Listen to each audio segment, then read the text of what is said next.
ایک ایسے مقالہ نگار کو آپ حضرات کے روبرو کرنے جا رہا ہوں کہ جنہوں نے پہلے بھی مولانا ریاض الدین صاحب فاروقی ندوی کی خدمات اور ان کی زندگی کے مختلف گوشوں پر کچھ کام کیا ہے، قرابت داری کے ساتھ ساتھ شاگرد عزیز ہونے کا بھی انہیں شرف حاصل ہے، اور آج الحمدللہ مدرسے الیاس کی ذمہ داری بحسن خوبی انجام دے رہے ہیں۔ اکثر اخبارات میں اور اس طرح کے تنظیمی اور تحریری کام کاج میں الحمدللہ آپ اپنا نام اور اپنی پہچان بنائے ہوئے ہیں۔ میں درخواست کر رہا ہوں حضرت مولانا نوشاد صاحب ندوی سے کہ وہ آئیں اور اپنا مقالہ پیش فرمائیں۔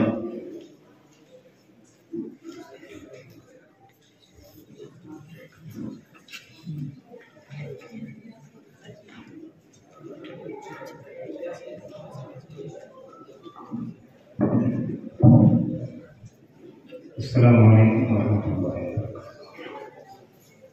نحمدہ ونصلی علی رسولہ الکریم اما بعد۔ حاضرین کرام، وقت جو کہ بہت کم ہے، اس لیے تفصیل مجائے بغیر چند اہم اور ضروری باتیں آپ کے سامنے رکھنی ہیں۔ مقالے کا عنوان ہے تیرے ایک چراغ سے ہزار ملے چراغ۔ تمام تعریفیں اللہ تبارک تعالیٰ کے لیے ہے جس نے اسلام کو ہمارے لیے دین کی حیثیت سے منتخب فرمایا، اور جس نے آپ صلی اللہ علیہ وسلم کو حق کے ساتھ سارے انسانوں کی ہدایت کے لیے بشیر و نذیر بنا کر بھیجا ہے، اور جس نے آپ کی ذات کو اس وقت منار نور اور مشعل ہدایت بنایا جب لوگ سابقہ انبیاء کی تعلیمات کو فراموش کر چکے تھے اور دنیا میں گمراہی اور ضلالت عام ہو چکی تھی۔ آپ اللہ کا فرمان بجا لائے اور اللہ رب العزت کی جانب سے جو ذمہ داری آپ کو سونپی گئی تھی، آپ نے اس کو بحسن خوبی انجام دیا اور لوگوں کے سامنے اللہ تعالیٰ کے احکام اور اس کے پیغام کو بلا کم وقاص پیش فرمایا، اور اپنے فرائض منصبی کا کما حق و مکمل حق ادا کیا، تاکہ لوگوں کے سامنے ان کا دین پایہ تکمیل کو پہنچ گیا اور ان پر اللہ تعالیٰ کی نعمت تمام ہو گئی، اور اسلام ایک ابدی اور دائمی مکمل نظام زندگی کی حیثیت سے قیامت تک کے لیے منتخب کر لیا گیا۔ اب اسلام کی شمع نہ بجھ سکتی ہے اور نہ اس کے احکامات قیامت تک مٹ سکتے ہیں۔ اسلام کو اللہ تعالیٰ کے بندوں تک پہنچانے کا جو کام رسول اللہ صلی اللہ علیہ وسلم اپنی زندگی میں فرمایا کرتے تھے، آپ کے اس دنیا سے چلے جانے کے بعد آپ کے ماننے والوں کے ذمہ یہ کام کر دیا گیا، اور قیامت تک اس کام کو کرنے کے پابند ہیں۔ جب تک دنیا کا نظام جاری ہے، امت مسلمہ عمومی طور پر اور علماء کرام خصوصی طور پر اس بات کے پابند ہیں کہ اللہ تعالیٰ کے بندوں کو یہ پیغام سناتے رہیں، بتاتے رہیں، سمجھاتے رہیں۔ مراٹھواڑہ میں اور خصوصاً شہر اورنگ آباد میں جو لوگ اسلام کی ترویج و اشاعت کے لیے کام کرتے رہے ہیں، ان میں سلسلۃ الصحابہ کی کڑی حضرت مولانا محمد ریاض الدین صاحب فاروقی ندوی رحمۃ اللہ علیہ کی بھی ہے۔ جامع مسجد کو اپنے وقت کے اہل اللہ کا مسکن ہونے کا شرف حاصل ہے۔ اسی طرح مسجد کو علمی اور تربیتی حیثیت حاصل تھی،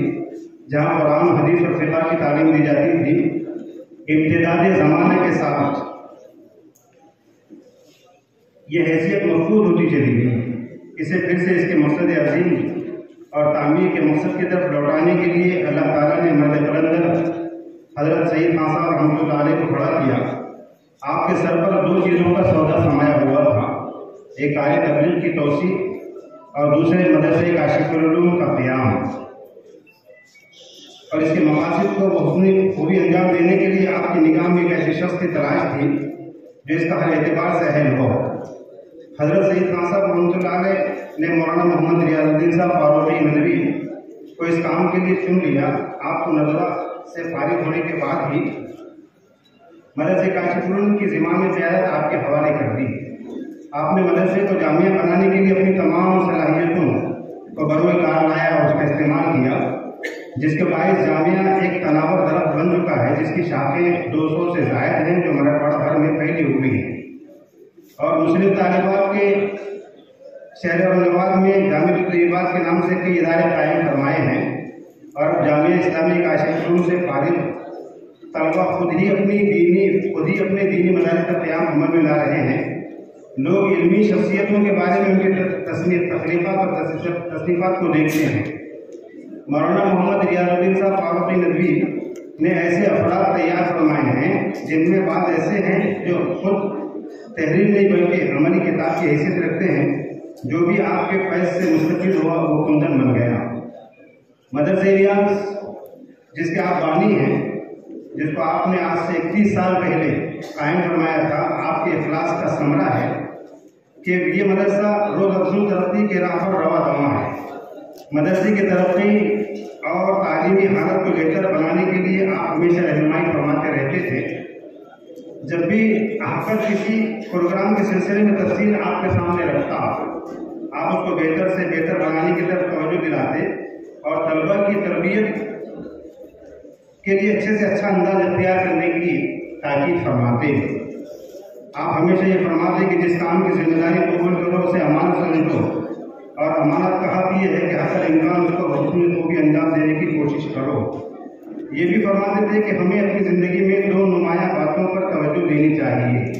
ایک صلاح اور دوسرے اصلاح،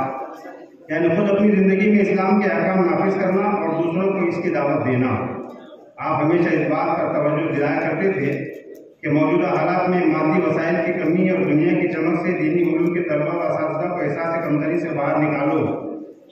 لیکن اس احساس سے اتنا باہر نہ نکل جائیں اس احساس برتری کے نشے میں لوگوں کو حقیق اور تکبر کی حدوں کو چھو لیں۔ میں اپنی اس مقالے کی